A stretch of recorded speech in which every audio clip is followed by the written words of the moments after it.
Un vrai chrétien, lorsqu'il pêche, son cœur bat. Il est mal à l'aise. Mais lorsque tu commences à être à l'aise dans le péché, quand tu commences à comprendre, tu es confortable dans le mal, tu as perdu ton réveil. Lorsqu'on est réveillé, la conscience fonctionne. Tu parles mal à quelqu'un, tu sens que tu as mal fait. Tu as une mauvaise attitude, tu sens pourquoi j'étais comme ça. Tu penses une mauvaise chose, pourquoi j'ai pensé ça. Lorsque le réveil est au maximum, on devient sensible. Des fois, je vois certaines femmes, tu la regardes vraiment, elle est mal habillée comme une prostituée, mais n'est pas consciente. Comment quand tu portes une jupe, toutes tes cuisses sont dehors, tout ton corps se voit, mais tu ne te vois même plus dans le miroir, que c'est bizarre. Mais tu vas remarquer que lorsque tu as une haute spiritualité, les jupes deviennent longues et les robes, ça deviennent longues. Mais quand on perd la sensibilité, ça devient court, ça devient moulant. Plus on perd, plus que ça devient moulant. Quand on a un réveil élevé, on a du respect pour la femme.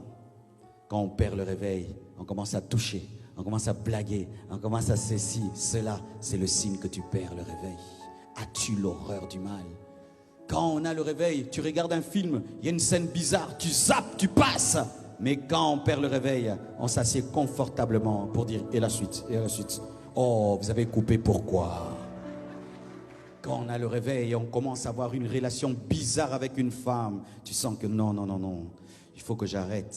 Mais quand on perd le réveil, c'est après avoir couché. Quand Dieu, oh Dieu, qu'est-ce que... Toi, c'est quand tu es tombé que tu dis, Seigneur, qu'est-ce que j'ai fait? Mais quand on a un réveil, on peut déjà sentir que cette conversation devient bizarre. Ça devient bizarre et on s'en va. Mais toi, c'est dans la chambre à coucher que tu te rends compte que tu as péché. Que Dieu te réveille aujourd'hui.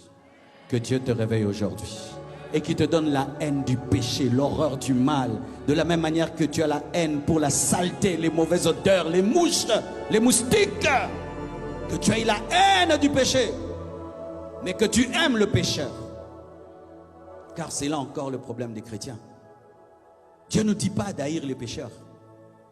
Dieu aime le pécheur. Jésus est mort pour les pécheurs. Mais Jésus n'aime pas le péché. Car si nous haïssons les pécheurs, nous n'irons pas les gagner. Nous n'irons pas leur parler.